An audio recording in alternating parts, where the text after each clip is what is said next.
Élodie Frégé, son ex-Édouard, Star Academy, se retrouve au cœur d'une vive polémique.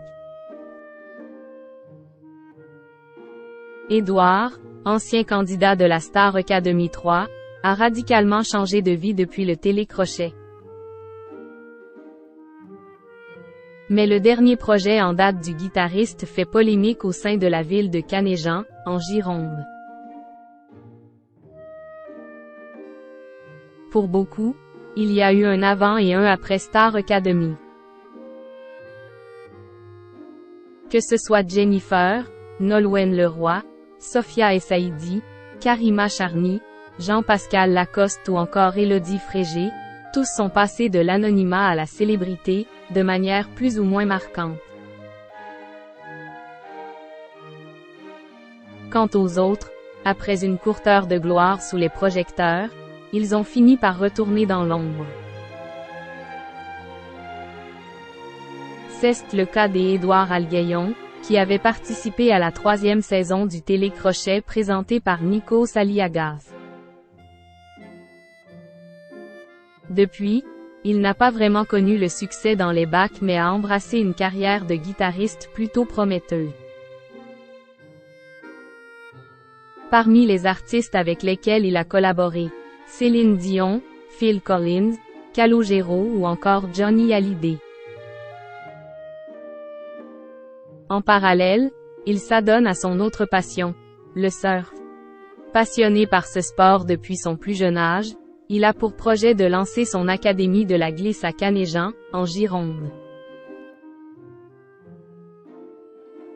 Le but, accueillir chaque jour 200 à 300 surfeurs dans 2 bassins de 13 000 m² au total contenant 20 000 m³ d'eau, capables de créer des vagues de plus de 1,30 m de haut.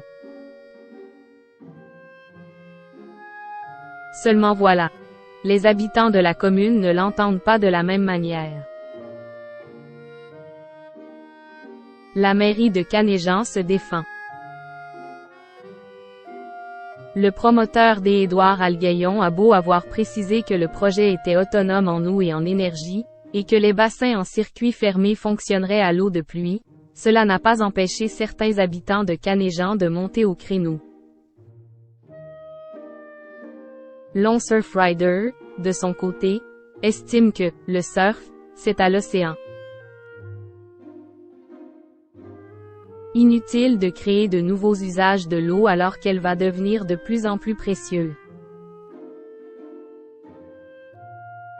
Avec l'association environnementale Sepenzo et le collectif Non au surf en boîte, elle a donc déposé un recours en justice fin juillet, afin de faire annuler le permis de construire accordé au surf park.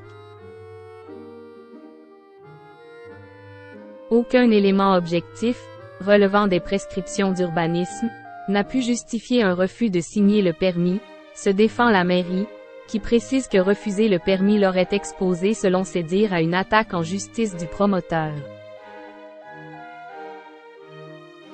Le risque aurait été d'être contrainte de payer pour, au final, se voir imposer le permis par la justice.